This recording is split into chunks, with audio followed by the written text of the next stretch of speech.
Hello, it's Moonshoes again. So I've had some requests from a person that I can't remember the username of, and I'm getting to them right now, on ships and my opinions on them and what I think of them. So first off, we have Harmony, which is Harry and Hermione. And what I think, I don't ship that ship personally because I don't think that it's right. For me, it kind of feels like incest. And, you know, a lot of people say that they're perfect for each other because they both understand each other and, you know, were raised by muggles so they know what is going on with each other.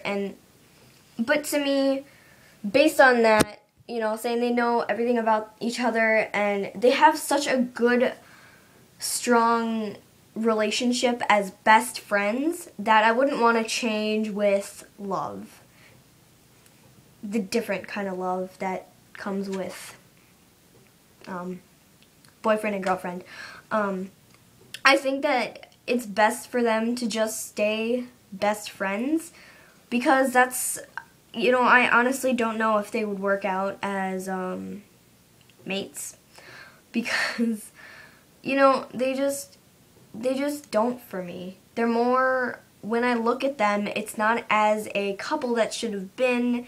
It's a brother and a sister looking out for each other like they should. And, you know, they don't and shouldn't love each other that way, the lovey-dovey way. But, you know, the way that they care for each other and look out for each other is so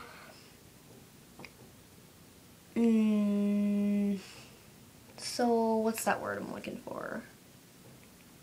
Inspiring. Very inspiring. And, you know, it teaches a good lesson about what best friends are like. And, you know, I think that's great. And I wouldn't want to change that in any way. And I just love it how Joel wrote it about those two. So, sorry. Snary. Snape plus Harry. I personally think that this is a very wrong couple. First of all, obviously Snape hates Harry as the spawn of his worst enemy.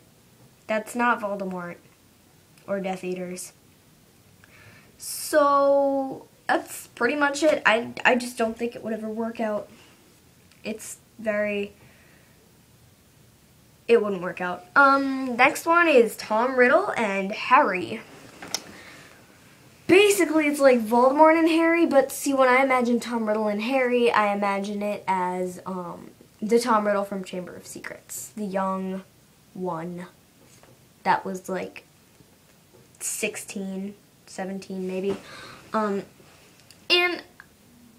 well, first of all, they're destined to be enemies, so kind of a weird storyline going on there. I'm pretty sure it has happened like that before in stories where the good guy falls in love with the bad guy / girl and then they get married and it's a happily ever after, or it's a really weird conflict.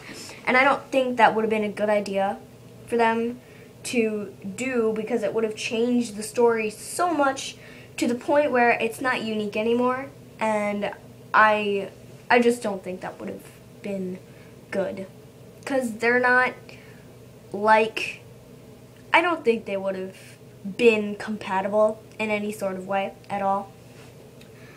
Bellatrix and Hermione. No.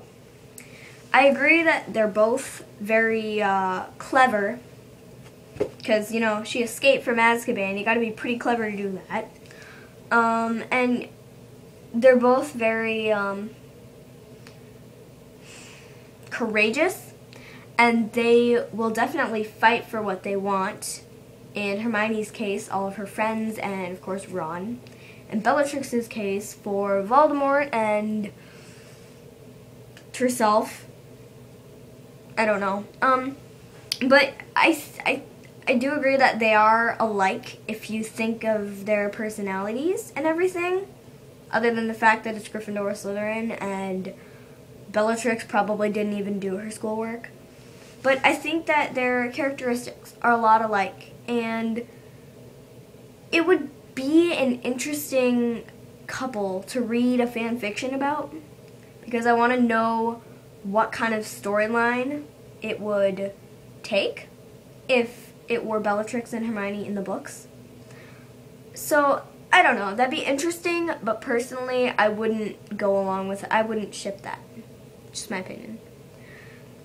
McGonagall and Hermione is really disturbing for me because McGonagall is like 80 years old and she is amazing. Amazing.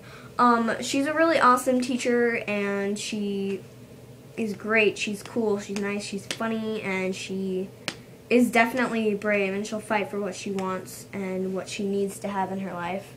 And she's very much like Hermione. I always imagine McGonagall as a young Hermione. So I can see how maybe that relationship would work out, but I don't want to know because of the age difference and that I don't know, just basically because of the age difference. If McGonagall's personality was put into a Hermione's age body, then perhaps, but not in their current form because that scares me a bit. Next we have Lupin and Sirius. It's also called Puppy Dog Ship, I think, something like that. I don't agree with this ship at all because they were such best friends, and Lupin was so different from Sirius but so alike at the same time. And, you know, I don't think I would support them ruining their amazing, understanding relationship as friends to be lovers. And it's basically the same situation with Harry and Hermione that I already explained, so I'm not going to go further on that. Hermione and Ginny, I think, is an interesting couple, but I personally would not ship that. I think it's really kind of, I'm going to say inappropriate because, well, not exactly, but, you know, I don't think that they have very alike personalities, and I do like them as friends. I don't know. It would be fun to read a fan fiction on that, and I could decide. I think it could be a possibility. It'd be fun to read about. Fleur and Hermione. Nope. Fleur is so different from Hermione. One, she's French. French people are too cool to have British girlfriends and boyfriends. I'm sorry, but that's just how it is. As much as I love British people, French people are obviously a little bit cooler. Yeah, I don't think they would have been compatible. I don't think they would have worked out. So I'm sorry to say that, but I just don't. Yeah. So I hope you enjoyed this analyzation, if you can even call it that. I just called that because I don't have another word. But, yep, so if you have any comments or more suggestions or anything, just put it down below in that comment box. The comment box is actually my very best friend. I live to read your comments because literally I don't have a lot to do at home. Yep, gonna break that awkward silence and leave. Bye.